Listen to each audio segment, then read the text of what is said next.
aku berhasil. Jangan khawatir nih, aku kasih tips buat presentasi yang efektif untuk kamu. Oke.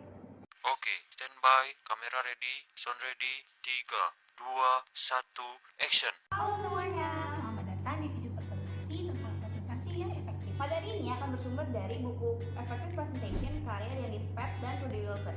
Nah, di video kali ini kita akan membahas mengenai 3 tahapan penting dalam membuat presentasi yang efektif. Ada tahap perencanaan, persiapan, dan juga presentasi. Sebelumnya kan kita udah bahas fondasinya, yaitu perencanaan. Sekarang kita masuk ke tahap kedua, yaitu tahap persiapan. Nah, di tahap ini kamu mulai mengubah rencana jadi aksi nyata, menyusun slide, memilih media latihan, dan memastikan semua siap untuk hari H.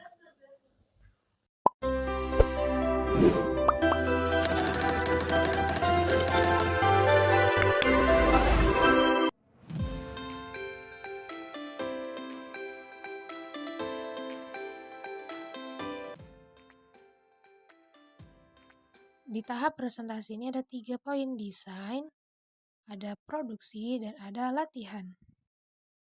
Desain yang baik bukan cuma soal tampil keren, tapi soal bagaimana kamu menyusun informasi dan visual supaya mudah dipahami, menarik, dan tepat sasaran. Di bagian ini kita bahas 4 aspek penting dalam desain.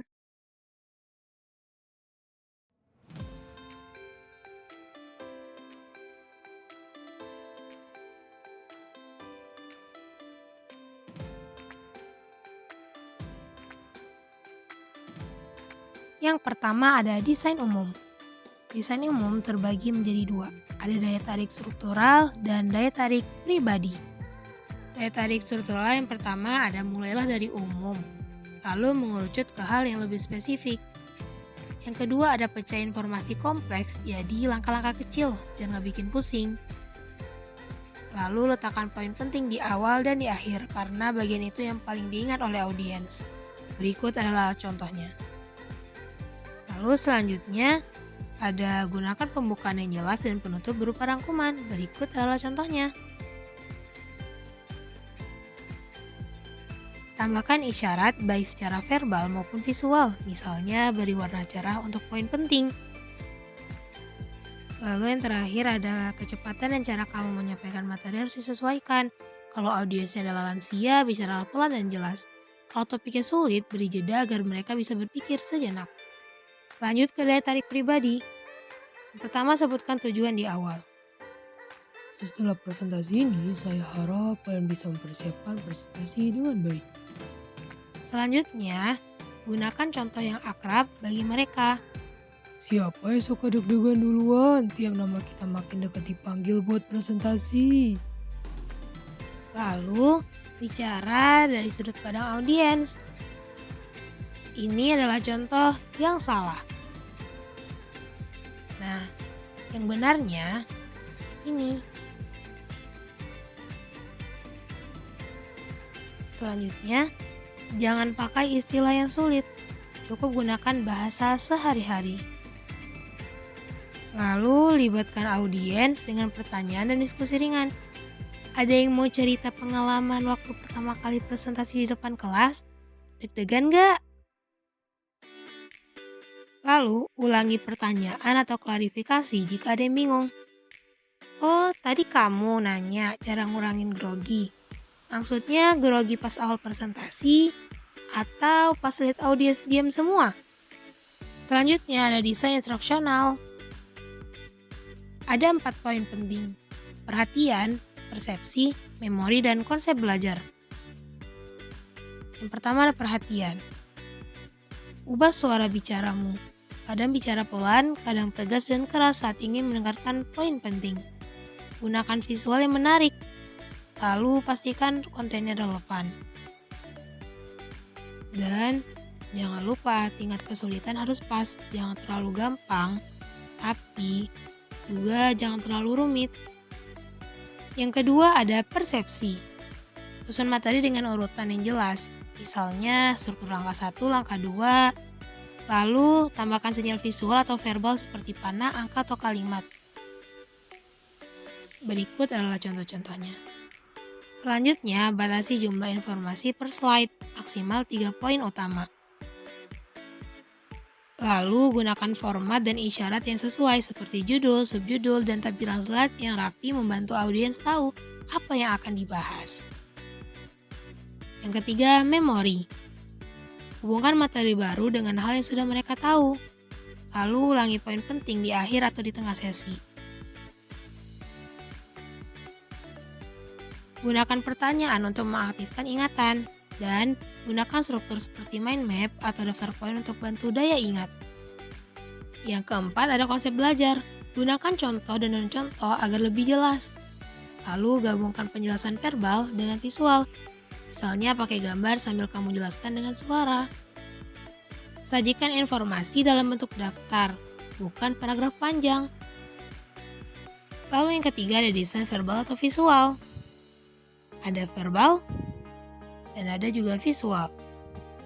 Desain verbal adalah bagaimana kita menyusun kata-kata untuk disampaikan secara lisan.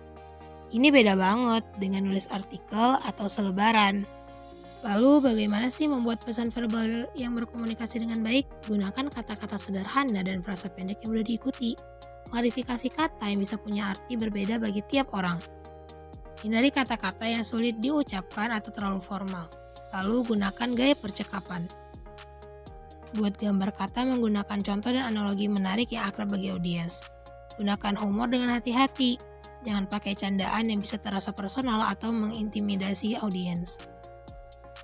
Selanjutnya ada visual. Salah satu prinsip utama dalam desain visual adalah kesederhanaan. Tampilkan yang penting saja dan hindari elemen yang bikin bingung. Gambar sederhana sering lebih jelas daripada foto yang terlalu detail. Jika Anda membuat materi visual, buat hanya satu poin utama per visual atau tampilkan poin-poin secara bertahap. Batasi jumlah kata hingga maksimum yang disarankan 15 hingga 20 per visual. Contohnya adalah sebagai berikut. Berikut ada legalibilitas keterbacaan, gaya huruf. Gunakan font yang sederhana dan profesional. Hindari yang terlalu dekoratif. Seperti contoh berikut. Yang kedua ada ukuran huruf. Frasa yang terdiri dari kombinasi huruf besar dan kecil lebih mudah dibaca daripada frasa yang terdiri dari huruf besar. Berikut adalah contohnya. Kontras dengan ukuran sedang antara teks dan latar belakang lebih baik. Kalau terlalu rendah sulit dibaca, kalau terlalu tinggi bisa silau. Contohnya adalah sebagai berikut. Lalu ada jarak huruf. Perhatikan jarak antar huruf, kata, dan baris. Jangan terlalu rapat, tapi juga jangan renggang berlebihan. Berikut adalah contohnya. Lalu ada grafik dan bagan. Nah, pilih grafik yang sesuai tujuan. Di sini ada grafik garis, grafik batang, dan grafik lingkaran.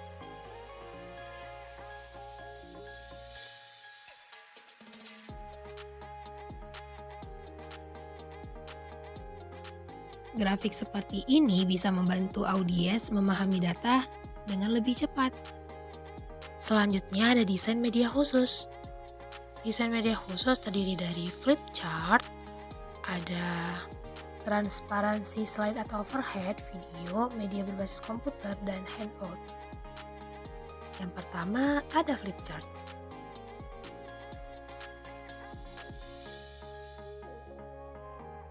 Perhatikan ya.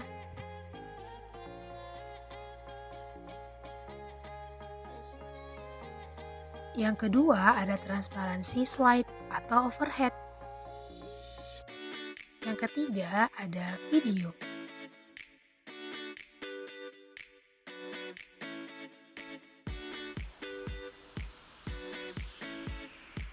Lalu selanjutnya ada media berbasis komputer. Media berbasis komputer dibagi 7 poin. Yang pertama ada pedoman layar umum. Yang kedua ada lokasi informasi di layar. Yang ketiga ada teks.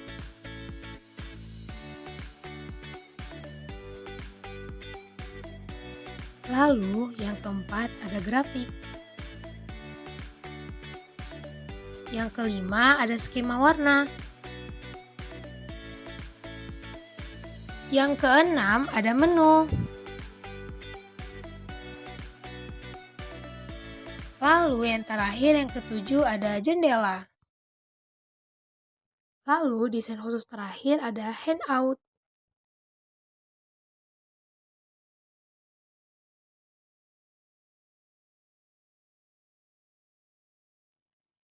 Cara membuat presentasi bisa berbeda-beda tergantung pada beberapa hal, yaitu jenis media yang dibuat.